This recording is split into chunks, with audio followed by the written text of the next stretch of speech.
Today we're pleased to be holding our very first public event at our newly renovated campus, and we're honored that all of you are with us today. Today's event is further demonstration that University Canada West is experiencing a renaissance. And to tell you more about that renaissance, as well as to introduce today's special guest, it's my pleasure to turn the stage over to Dr. Arthur Coren, President and Vice Chancellor of University Canada West, ART.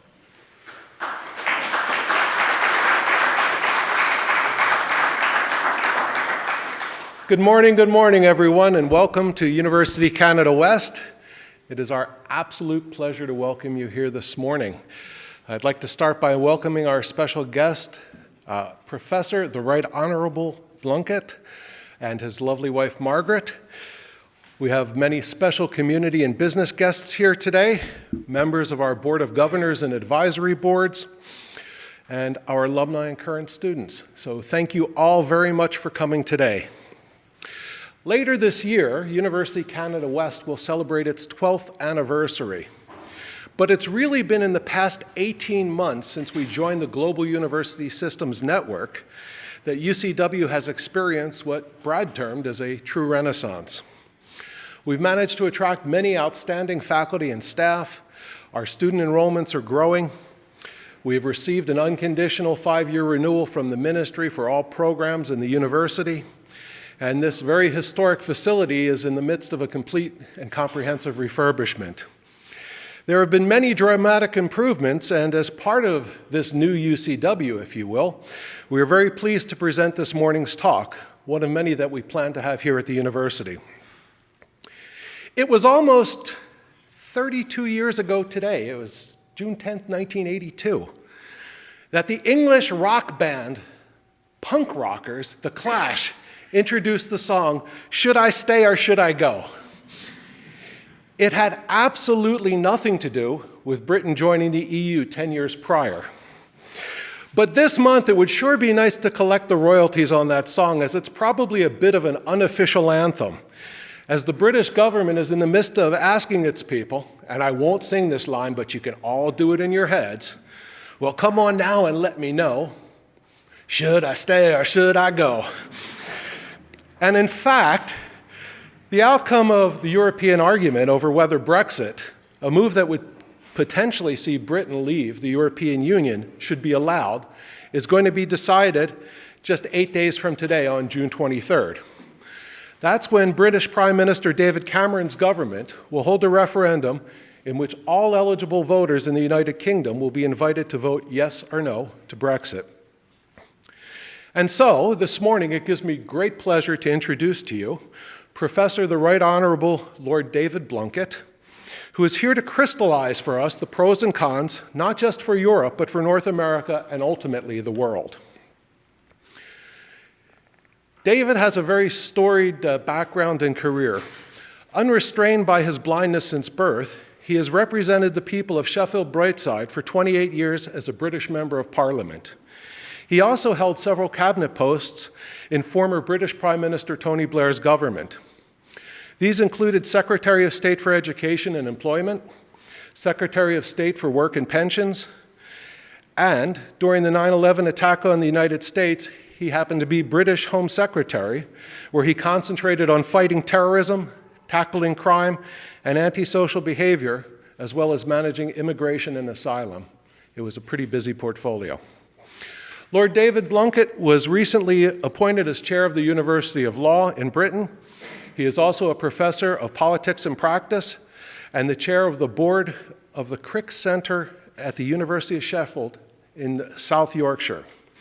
And so, welcome again, and this morning I'm very pleased to give you Professor the Right Honorable Lord David Blunkett on why North Americans should care about Brexit.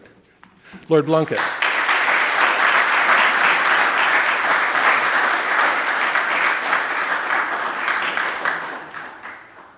Well, good morning, and thank you very much indeed for a warm welcome to UCW and my appreciation to all of you for being here this morning, and in particular, thank you to the board members of UCW and to Arthur and Brad and colleagues.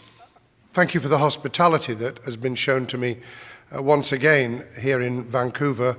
It's great to be back in Canada, and I've always appreciated very much the friendship and the warmth that exists between Canada and the United Kingdom. As Arthur's just said, I now chair the University of Law, which is a sister organisation, institution to UCW, and we wish you well at the University of Canada West, and we will later this morning be signing a memorandum of understanding in relation to sharing the task of educating future generations, of sharing staff and research facilities. And the University of Law, which was the College of Law, has a history going back over 150 years. It has some famous alumni, one of whom at the moment is the new Mayor of London, Sadiq Khan, as well as people like Sherry Blair, Tony Blair's wife. So it's great to be here and to be able to open up the issue of what is happening in the UK and Europe and the implications that has for the wider world, including our relationships with North America. I want to concentrate to begin with. Incidentally, I'm not going to sing, so you're spared. You're spared that. I could have actually given you another version of a song, which is "You Don't Get Me, I'm Part of the Union," which has a double meaning, because I grew up in South Yorkshire, where Margaret and I now live, and where I'm proud to be a member of the faculty at the University of Sheffield. And we know that strength comes from working and sharing together. The trade union movement in my area grew on the basis that people had strength if they combined, and they were weak if they were separate. And we know that from the school playground, where the only way of dealing with a bully is by people pulling together and dealing with it together. So there's a great deal in terms of understanding about where strength lies. And the talk this morning I wish to give is about the 3 Ps. It's about power and where it lies and how we exercise it. It's about protection, whether that's on security or whether it's in terms of trade and the economy. And it's about people movements and the tremendous upheaval that's taking place across the globe, with 19 million people displaced outside the borders of their country because of division and conflict. And I suppose there's a 4th P as well, which is popularism, because at the moment we see across the world, here in North America, across the border in the US, and in Britain, and across Europe, and that's true of other parts of the world as well, an anti-politics, a kind of anti-establishment, even when it's the establishment themselves who are playing that role, as with Donald Trump, and I'll come to that a little later, perhaps. What I want to say is that there's a challenge that the British people have in the next week, which is a very considerable one. It's to understand Britain's place in the world, to understand the relationship between the nation state and globalization, and to appreciate that what one nation now does, the actions they take, the positioning that they undertake, actually does have a major knock-on in terms of what happens to other people in other countries, as well as to your home population. I mentioned the issue of power because I think it's really important. What has changed my mind in relation to the European Union and my attitude in terms of global politics over the last 45 years is very simple. The world has changed beyond all recognition. Increasingly rapid globalization has changed the nature of how we work and how we operate together. Power in the private sector, from Google to Facebook, from Apple to Amazon to the big mining corporations, the role of credit rating agencies and international finance has changed over those years beyond all recognition. Power in terms of the nation state has changed with the growth of the economies of China and India, 1.2 billion populations in both of those countries, the coming together of nations in free trade areas. Here in North America, the growth and development of the European Union with 28 countries, the changed role of Russia post the end of the Cold War, but with enormous challenges in terms of geopolitics, and the way in which we are affected by decisions taken across the globe by others, whether it's in the boardroom or the cabinet room, and the way in which we need to react to that. So that shift of power requires an understanding by the nation state of how they can exercise influence, how they can deal with the enormous challenges that we now face, from environmental and ecological challenges through to the decisions that are taken that affect people's livelihood and the opportunity of work, and how we deal with the spin-offs of that in terms of the great challenges of the moment. I mentioned protection. Having been Home Secretary for almost 4 years at a time of great destabilization, the aftermath of the 11th of September 2001, I recognized very quickly that we could only really take on that enormous task if we were prepared to share and work together. Not just, of course, within the European Union, because we have links with you here in Canada and with the United States, with Australia and others, in terms of the way in which we've long shared the task of protecting ourselves, but also in terms of understanding how our own people will perceive that threat and how we deal with the subliminal as well as the overt fear. We have at the moment in the UK a situation where people are, I think, very often bewildered and fearful about the rapidity of change. What is happening in their street, in their community, in their neighborhood, in their town or city, how the perspective is changing around them so quickly that it's very hard for them to be able to come to terms with that and to deal with it effectively. For those of us who travel and have all our lives traveled across the world, who see ourselves operating in that global environment, it is necessary to keep on reflecting that that isn't true for the bulk of the populations that we serve. That for many people, that change in the world, that globalization, is a threat, not a promise. It changes the nature of the language they hear spoken around them, the nature of the religion and faiths that are being practiced around them.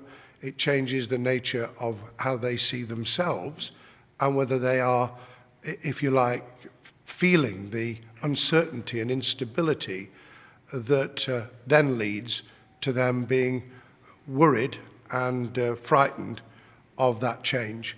And understanding that is the prerequisite to using the power of government, the power of education, the power of persuasion to ensure that people see that we have to handle that change rather than pretend that we can block it. And I learnt that many years ago when I was leading the city of Sheffield, population 560,000, at the time that Margaret Thatcher was Prime Minister in Britain. The steel and engineering industry in my area were collapsing, partly because of technological change, partly because of decisions being taken by government, partly because of pressures, global pressures in terms of the way in which trade was operating and the way in which other countries were developing their capacity. At that time, there was a choice. There was a choice between dealing with that change positively, investing in people, working with people locally so that they could overcome the fear of loss of job, of loss of status, of loss of income, or to actually just leave people to flounder, to have to cope with that individually. And we in the city did our best, in the teeth of a government that took a different view, to actually help people and support people mutually through that change. And I want to say today, that's the same attitude we should be adopting in relation to Britain's role within the European Union, and therefore Britain's role in the world, that mutually, working together, we can deal with the enormity of globalization. We can help people through the uncertainties and fearfulness of that change. But separately, it is very much more difficult to do so. And just with security on our borders, which is important, but security in terms of overcoming people's fears of what's happening in terms of world trade, the uncertainty of investment, the way in which these chain reactions operate. We need to persuade people in Britain in the next week that they can better deal with these matters by working together. I just want to say a word or two about finance, economics and trade. There is a belief in Britain that we can simply withdraw from the European Union and renegotiate all our trading and economic agreements individually, bilaterally, with countries across the world. I think there's a failure to appreciate the interrelationship of economies and trade and the way in which others see the United Kingdom. We are a plucky little nation of 64 million off the coast of Europe, but we're not, as some people in Britain think, the powerful global empire that many have nostalgia about and which has affected the way the Brits have both seen themselves and been seen by others for far too long. We've got an enormous contribution to make, but we'll best make it by being part of that broader union, and we'll best make it by recognizing the contribution we can make in that changed world. And that's true economically and financially as it is with trade. But in recognizing that, we also need to understand that we still do have an enormous impact, that the withdrawal of the United Kingdom from the European Union would immediately have a reverberating impact on other people's economy and well-being, that the decisions taken by the major financial institutions, the credit rating agencies, the cost of borrowing, the reverberating impact that that has on other countries in terms of the relationship of sterling with the euro and with the dollar, the way in which that will then contribute to even greater instability and uncertainty over the years to come as those trading arrangements are renegotiated. Britain reestablishes a different relationship with countries and blocs across the world. All of those things are bound to have a destabilizing influence on others and not just on the United Kingdom. And secondly, we in the United Kingdom have a crucial role within Europe, both financially and in terms of geopolitics, in counterweighting the power of other countries. The European Union was set up in part at least as a reaction to the Second World War and the need to ensure that no individual nation ever became dominant again within Europe, either militarily or economically. It is simply a fact that because of its population, because of the strength of its economy, because of its geopolitical location, Germany is the most powerful nation in Europe. The UK has an absolutely vital role in counterweighting that influence and power, that hegemony that would otherwise exist. And we haven't debated this well in the referendum campaign in the United Kingdom because people are understandably very jumpy about addressing such an issue. But I believe that alliances across the European Union are absolutely vital to that stability and to those relationships. And therefore, the United Kingdom's place in the European Union is not simply about what the European Union does for the UK, but what the United Kingdom does within and for Europe, and therefore in terms of that balance that is crucial in our globalized economic, cultural and social setting. And thirdly, the population movements that I referred to earlier, the enormous migration that's taking place across the world, can only be dealt with by countries working together and having rational policies together. It is true, of course, that the more uncertain the world is, the more reactive people are to immigration, the more fearful they are of those changes. It's one of those paradoxes that you have an attack, as the United States had in Orlando a few days ago, and far from people asking questions that might lead to alternative policies, there's a reaction that helps the right in politics to, if you like, reinforce that subliminal fear and the uncertainties and worries that go with it. The same applies within the European Union, that the more people have seen on their iPhone or their television sets people moving across borders, the more fearful they become within their own lives. Back in 2002-03, I negotiated with Nicolas Sarkozy, the then Interior Minister in France, later President of France, an agreement that closed the encampment that existed on the French coast, although it's been re-established since. And as part of that agreement to close that encampment of migrants who'd been smuggled across Europe, organized criminals, being paid large sums of money, exploiting the fears and the worries and the destitution of individuals and families. As part of that agreement, we moved immigration, security, and customs onto French soil.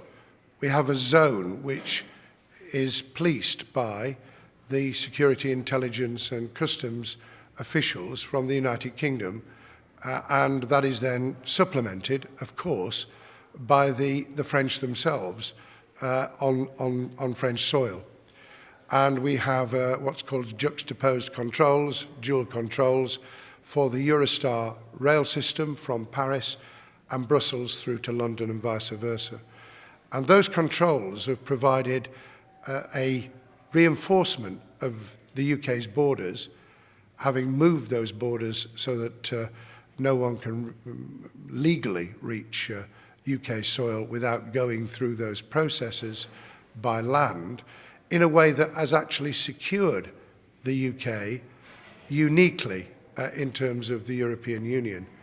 But we can only secure a rational view of people movements and migration if we do so on a Europe-wide basis, because of course the boundaries of Europe are crucial to the people movements once they've established themselves on European soil. So people coming from Syria through Turkey, people coming through North Africa into Greece and Macedonia, into Italy, all of that is an issue for the United Kingdom and not just for those countries. Getting that across has been extremely difficult in the UK, and it really brings me back to the geopolitics and to the anti-politics that I was mentioning earlier, because whether it's power in the world, whether it's protection and security, whether it's on trade or whether it's on people movements, somehow we have to, and this is why it's relevant to all of you here in Vancouver and in Canada, we have to establish that we do not operate as individual nations any longer, that we are part of that wider global sphere, that we are interlinked together irrevocably, whether we like it or not, and therefore we need to operate on that basis, sharing, thinking, working out solutions together. And those who are developing the anti-politics, the view that you can wave a magic wand and suddenly the world will change for the better, or we can reverse change so that we go back 50, 60, even longer years, are not only deluding themselves, but dangerously deluding and misleading their peoples. And when we do that, we build mistrust. We undermine confidence in democratic political processes. We mislead people into believing that there are simple solutions to highly complex and difficult challenges, and there are not. And it is, of course, not to mislead and to misunderstand the way in which people think. George Orwell, author of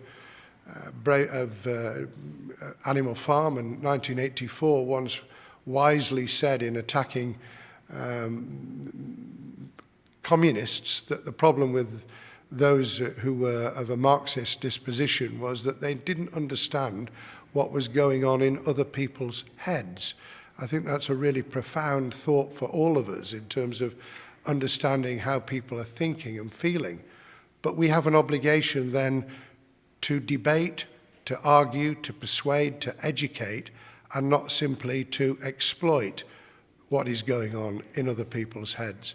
And my great fear at the moment, in 2016, is a Donald Trump presidency in the United States linked to a Vladimir Putin presidency in the Russian Federation, linked, Lord help us, to who knows whom as Prime Minister of Britain, were the UK to come out of the European Union, and the ruling Conservative Party to divide itself even more than it is at the moment.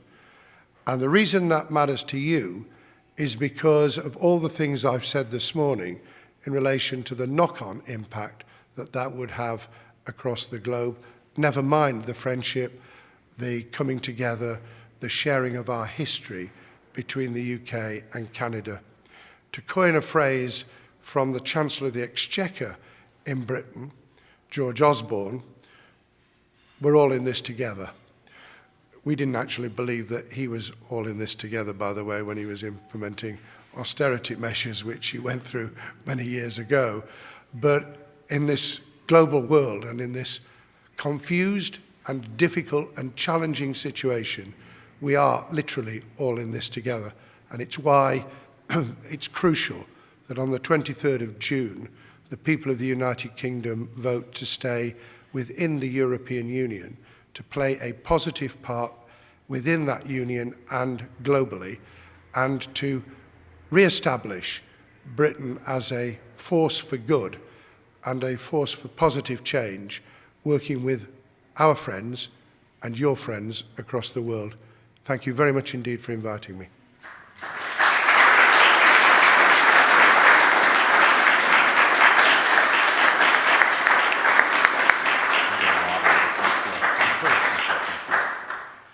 It's your turn now. Yes, it is your turn, and Lord Blunkett has graciously agreed to... It's David. David. Yeah, yes, yeah. Has graciously agreed to take a few of your questions. So when I call on you, please stand and state your name for the courtesy of all of us, please. Any questions? Or thoughts? Yes, my name is Carl. I'm an instructor here at University of Canada West. My question to you is about the whole tool of referendum. I come from Quebec, so we went through many issues around referendum for separation. I have British citizenship. I've lived there for 10 years. There was a Scottish referendum in 2014 about separation. Now there is another referendum about separation. And I'm wondering if you can speak to the connection between those two things, the usefulness of the referendum tool to deal with that idea of separation.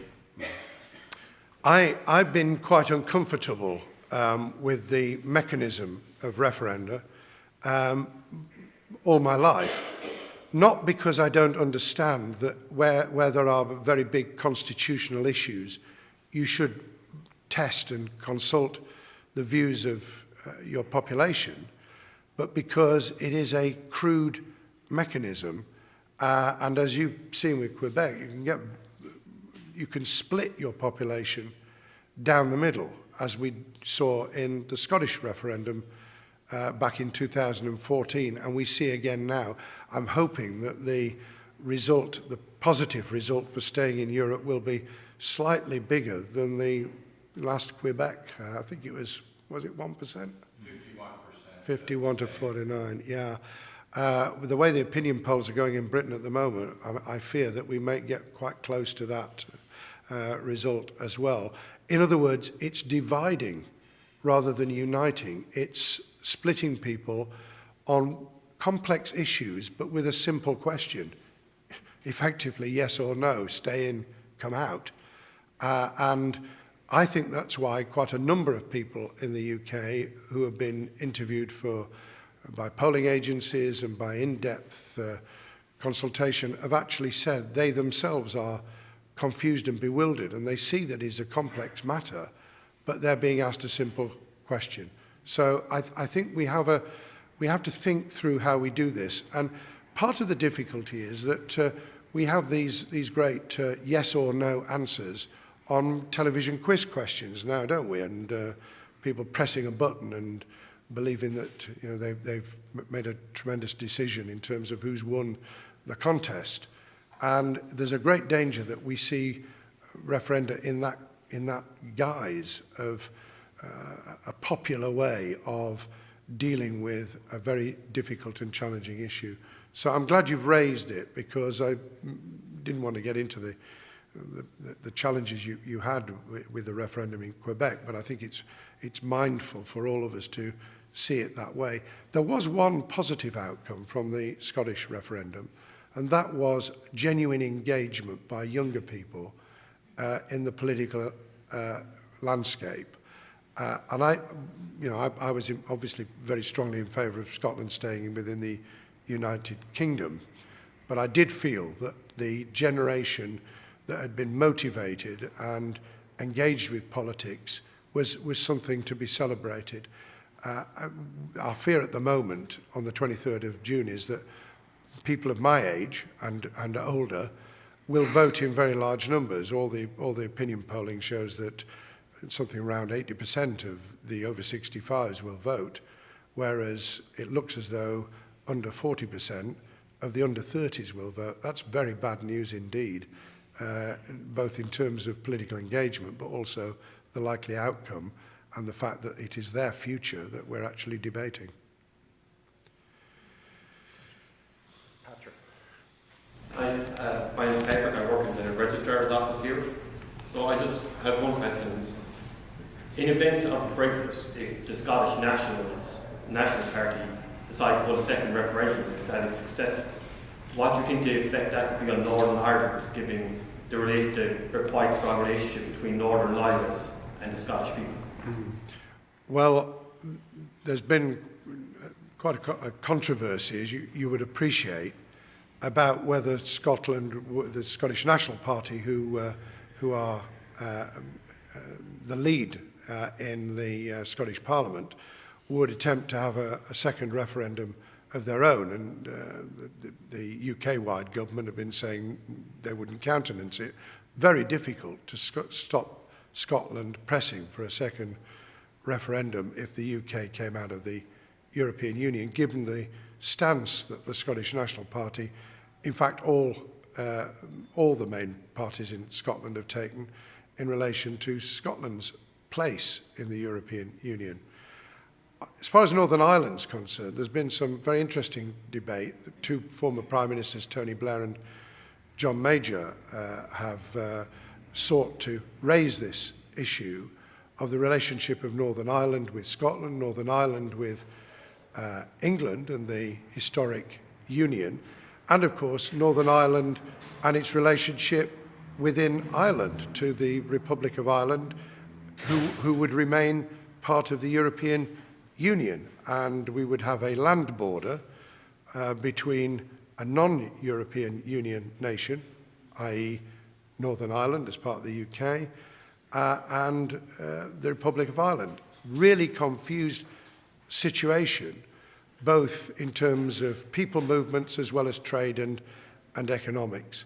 And I fear that were we to come out, that would start to impact and unravel the very, very difficult historic relationships that have been built up and the delicate peace process that's been established over the last 20 years is not insignificant.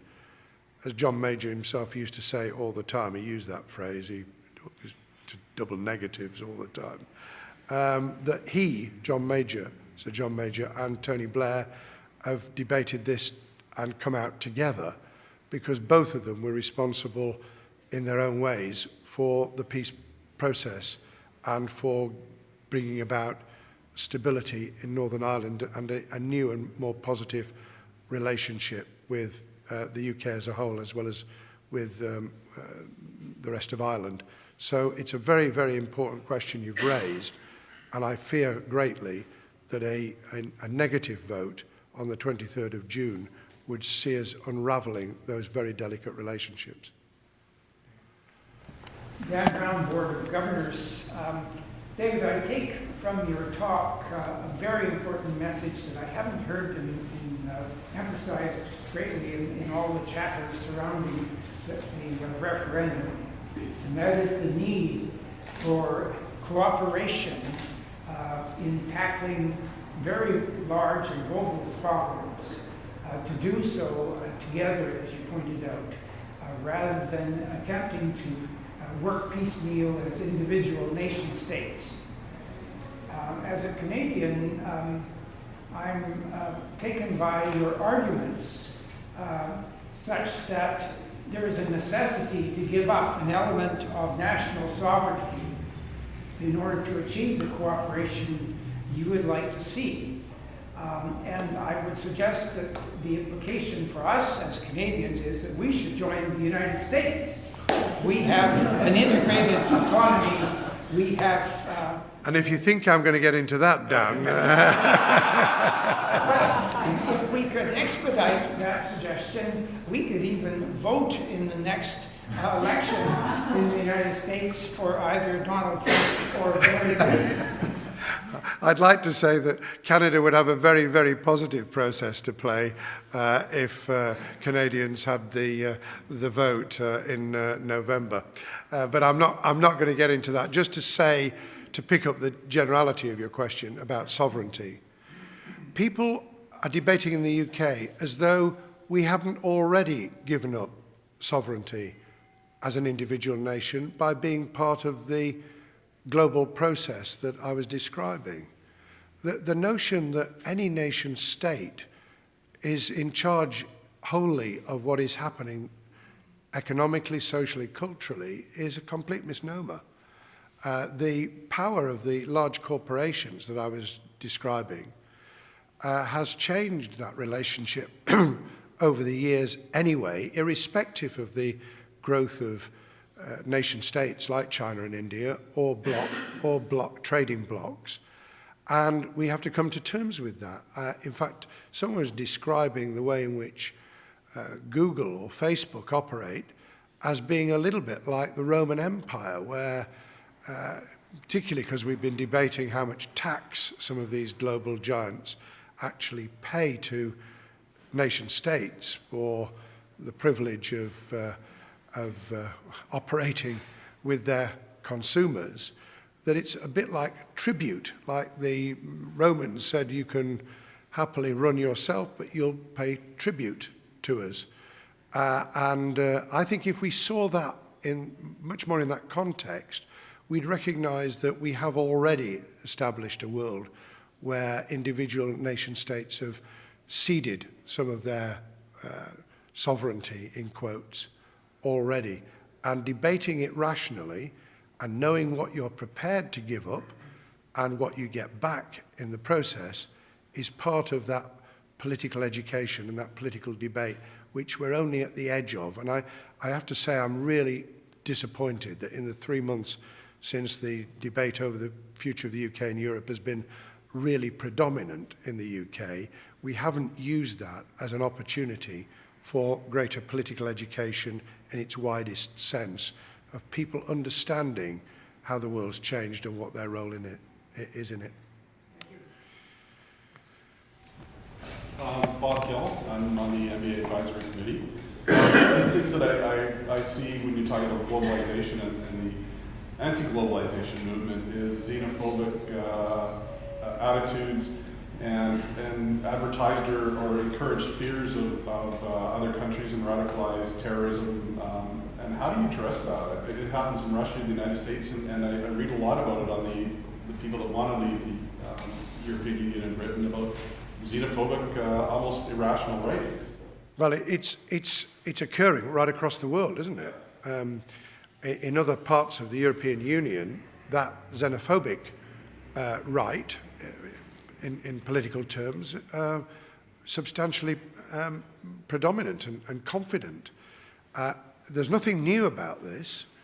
The lesson I learned from history of the post-First World War scenario was the more insecure people feel in all sorts of ways, economically as well as in terms of physical security, the more narrow-minded, the more protective of themselves they'll be, the less open-hearted, the less willing to listen and to welcome difference. And when that happens, we have a major obligation to actually try and hear the fear and then overcome it rather than pander to it. And the difference between the xenophobes and the in quotes, populists in the political arena and those who want to use political democracy for the power of good is to be able to understand where people are coming from and then change minds and hearts by appreciating what is happening in their heads and find solutions for them, not simplistic solutions, but solutions on a timescale that indicates that politics does work. Take the global meltdown, which Canada didn't experience, thank God, as much as we did in Europe, or for that matter, in the US. You'd had your own traumas, hadn't you, way back in the 90s and the austerity that followed, and you've been through it before. But in 2008, initially, people were blaming the banks and the financial system, subprime mortgage crisis in the US, and all the spin-off that came from that. It didn't take long before they started to blame the politicians for it. And if those of you who've traveled to the UK and to Europe recently will realize that actually when people start to reflect on what happened, the banks have almost walked away scot-free now. And the politicians who are blamed for what's happened. And actually, it was democratic politics that rapidly pulled together with the G20 to stabilize the situation and to ensure that what had been initiated in terms of financial meltdown didn't end up with a catastrophic political meltdown. And I think we've got to do the same in terms of the fear of global movement and of insecurity and instability. The two big things together at the moment are clearly the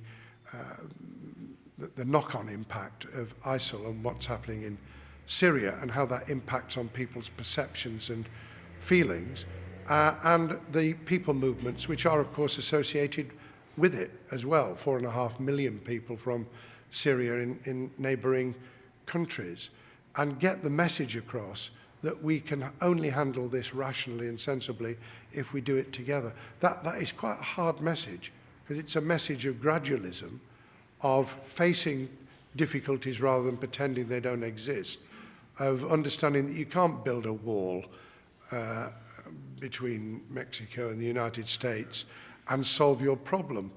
In any case, bizarrely, I'm sort of lightening the load a bit this morning, but it wouldn't just be tunneling underneath, it would be hot air balloons. And you can imagine Donald Trump on the border shooting down hot air balloons. Well, the hot air would have certainly come from his side of the border rather than the other.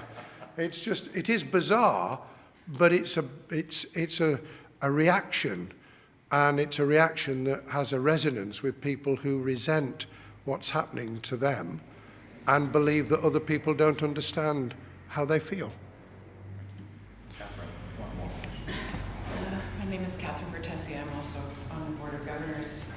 So I've spent a lot of my life traveling because I've done so much international education over the years. And it always strikes me that Britain is, when I'm in the UK, it's the only place where I see real welcoming of people who are not white into the mainstream of life. I travel in France, I travel in Switzerland, I travel in Germany, I travel in Scandinavia, I travel in southern countries. It's when I turn on the BBC, I see people from all different backgrounds who are the news readers. When I walk down the street, I see people in business suits who come from all different, obviously come from all different kinds of backgrounds. So one of my biggest concerns about Britain withdrawing from the UK, from the EU, is it's like almost the only model of the good side of integration. And although on the one hand, we have some xenophobia going on, I think there needs to be a celebration of the integration that has happened over years and years and years of people from across the Commonwealth joining UK citizenship. Who do you see taking on that kind of lead and that kind of human rights lead within the EU without Britain there, who constantly brings those issues up? Well, thank you for saying that. We do, Catherine, have our problems. And I think London is probably different to other parts of England. Scotland's traditionally been very welcoming of difference and still is. London is a metropolitan global city and is reflected now in the election of a mayor in May of this year of Muslim background. We couldn't have believed that 20 years ago. And that is, I think, both a positive symbol, but it was also a positive outcome of a quite messy mayoral election where things were said that shouldn't have been said. But the people of London chose to vote for Sadiq Khan. Now, that's a positive.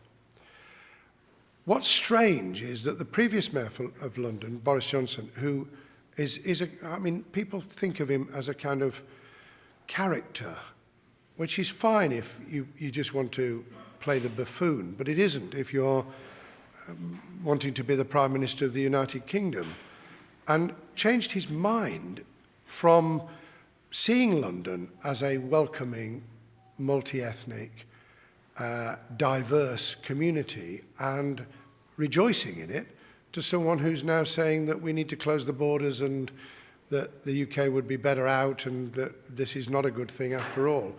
And I think that we're schizophrenic in the UK. I think that demonstrates a kind of conflict in people's heads between celebrating, rejoicing in that multi-ethnic, diverse background, which historically has been the United Kingdom, and wanting to hold on to a bygone era. Jonathan Swift, who wrote, 400 years ago, called England, because it was England then, a mongrel nation. I don't use the term publicly at home because it was misinterpreted.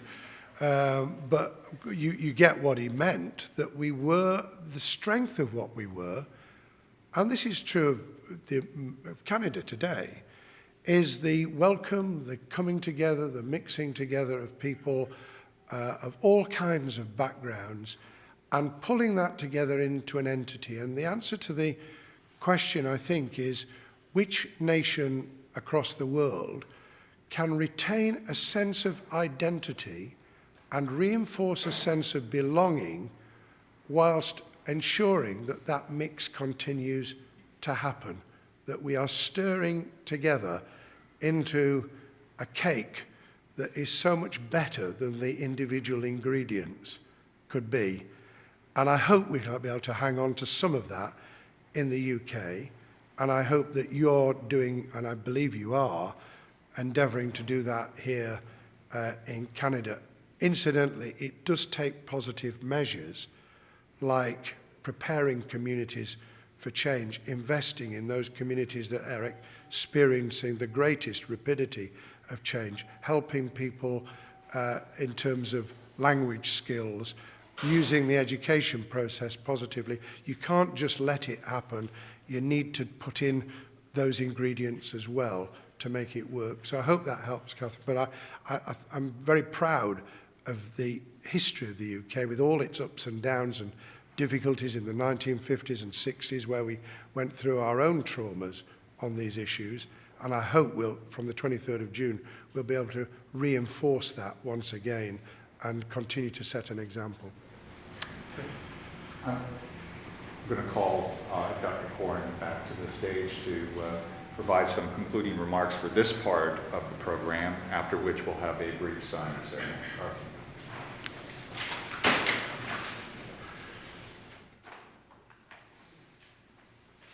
Lord Blunkett, thank you very much. Thank you. Ladies and gentlemen, first of all, I'd like to take a moment to thank Lord Blunkett. As Dr. O'Hara mentioned, in a moment we will be going into an MOU signing ceremony, and then there will be a little bit of time for mix and mingle and some refreshments as well. Lord Blunkett, we are very pleased to have a person with your stature and experience and perspectives here today, because we truly are, whether we recognize it or not, on the cusp of a very historic event. And in 8 days' time, it may in fact change the way the world as we know it operates. So we are so delighted to have you here today to share your perspectives. We do have a little gift from you. We wanted to try and find something distinctly Canadian, and it's been quite interesting having a Lord come and visit us, because this is something that the average North American is not accustomed to.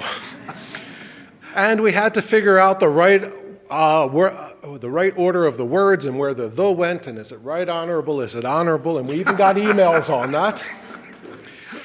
And then we had the media, which was writing to us, and some people were saying, when is Lord Brexit coming?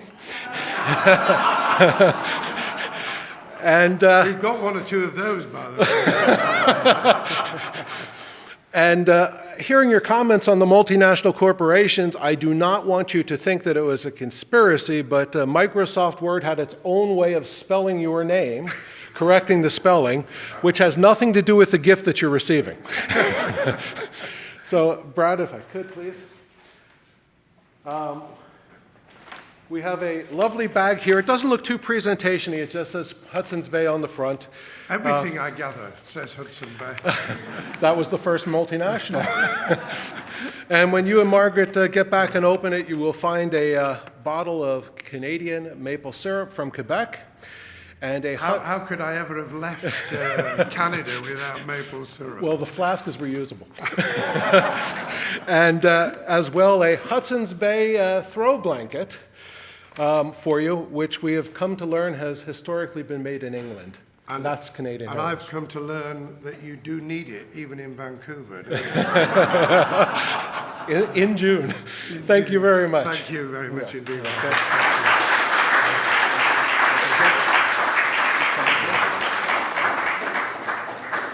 Margaret's going to bring you over to the side. As we mentioned, we have one final piece of business this morning, a brief signing ceremony. As President Corn mentioned in his introduction, Lord Blunkett serves as chairman of the board of the University of Law.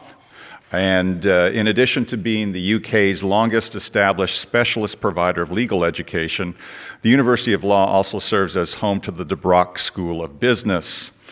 The unique strengths of the University of Law, combined with those of University Canada West, and also in light of the fact that we're both members of the same system, as was mentioned this morning, the global university system of institutions, really presents an opportunity for collaborative work on many fronts. Thus, in recognition of this, Lord Blunkett, in his capacity as chairman of the board, and Dr. Corn, in his capacity as president and vice chancellor of University Canada West, will now sign a partnership agreement between the institutions. As they sign the agreement, I'll read some of the highlights. University Canada West and the University of Law, being contemporary and innovative institutions that offer undergraduate and graduate business studies, and wishing to promote cooperation between the two institutions, agree to explore collaboration on academic programs, the development of joint research activities, and facilitate university staff exchanges or mutual visits to both institutions, as well as student exchanges and/or visiting programs. The exchange of information, including the results of teaching and research collaboration, and any other activities viewed to be mutually beneficial. In the spirit of this cooperation and given common proprietorship ties, both institutions deem a mutual benefit in declaring this arrangement an international partnership. Thank you, gentlemen. And let the